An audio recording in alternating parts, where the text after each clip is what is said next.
movie Mean Girls is a movie about social relationships for girls in high school. The movie focuses on one girl, Katie, who moves to high school for the first time from Africa. And this is a big adjustment for her because she's never been in public school before. So she has to, manage the social relationships that come with being in high school. And this is hard for her. So she finds a group of girls called the Plastics and befriends them. And they are, as the movie title suggests, mean girls. They torment other girls and guys too. They do all sorts of mean things. And towards the end of the movie, all hell breaks loose in the school. Their book, the Burn Book, is published and leaks everywhere, and so everyone finds out everything that's been said about them.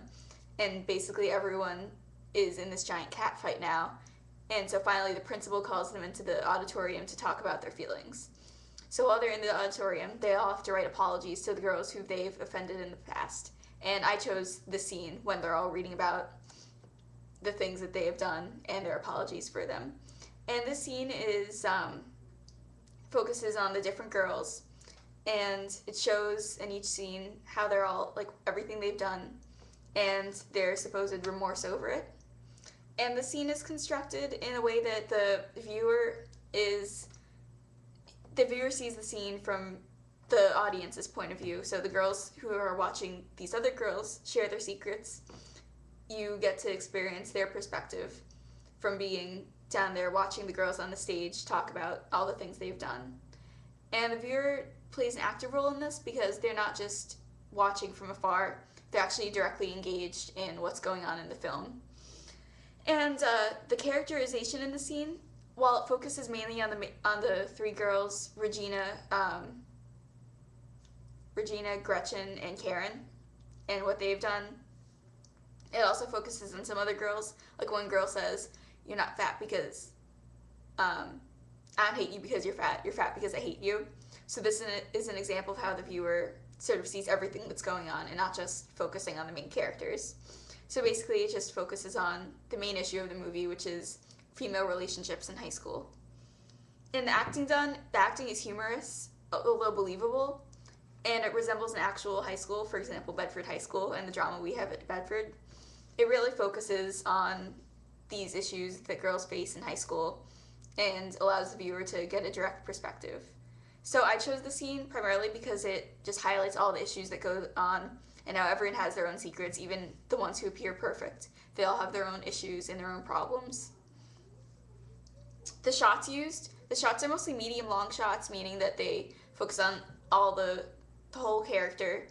And this really shows the characters, by showing the characters' appearance, they focus a lot on their personality and how their appearance represents their personality. So the girls who are more self-conscious tend to wear baggier clothes.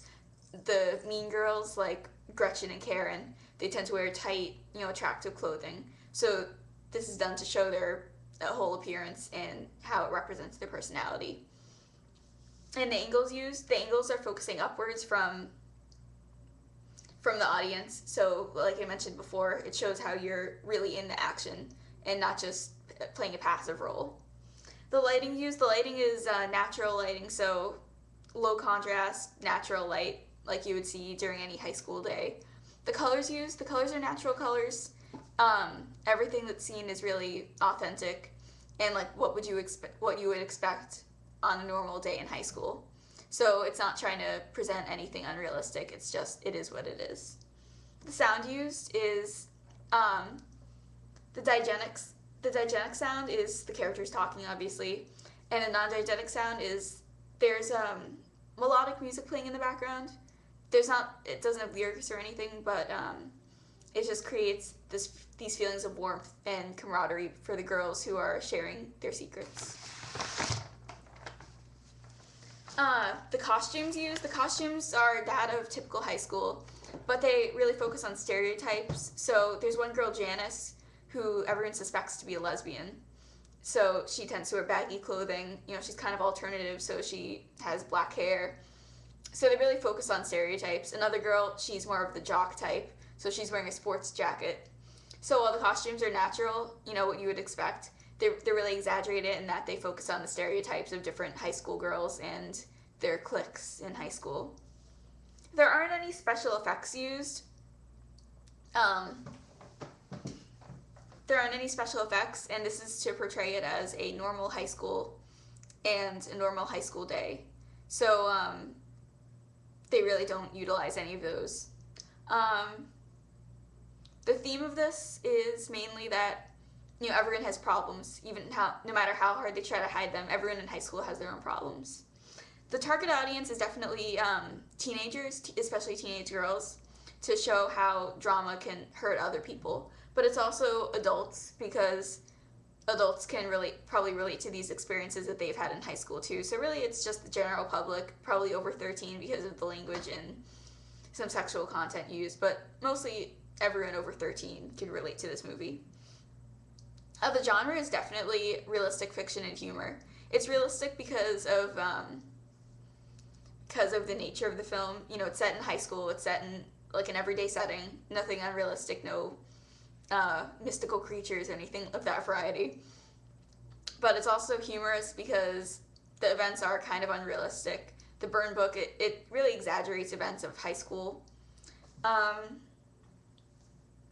The socio-cultural context is, it really places an emphasis on, you know, how girls especially relate to each other and how they interact with other people of their age group.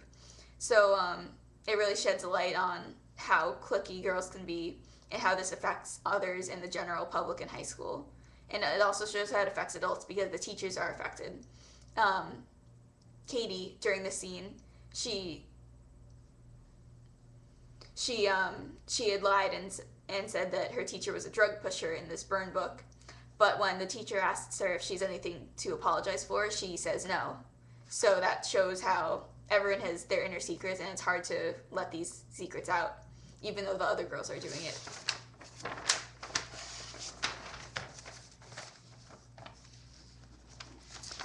How this clip relates to the entire film is it really sort of ties the film together. And even though the movie's not over, it sort of resolves a lot of the tension that had been going on throughout the movie. So this scene really sort of ties everything together. It ties up those loose ends for most of the girls, except for Katie and Regina. So it just shows how all the problems are starting to get resolved, and there's starting to be peace after, you know, the quiet after the storm, so to speak. And a film theory that can be applied to this is feminist theory, and this is because it shows relationships between girls. It sort of highlights stereotypes of girls in high school, like particularly for different groups. Like the jock girls are very masculine and sports oriented, but yet the plastics are sort of the stereotypical teenage girl. You know, they're into clothes and fashion, and also the way they behave is stereotypical of girls. You know, they tend to form cliques, and they're very chatty, and these are several stereotypes of teenage girls which have been perpetuated over the years. So feminist theory could be applied in terms of how the girls interact with each other, and during the scene, how they act when they're talking about their problems. So feminist theory is definitely the most effective, and also Marxist theory, because it shows how even though the girls in the past had not been honest with themselves and had lied, in this scene they sort of all come together and have a sense of unity with one another when they're all cheering for each other. They all cheer for each other whenever one girl reveals her secrets. So in this case, it shows how even though throughout the movie they had been shown as very cliquey and distant, in this clip they sort of all come together except for a select few.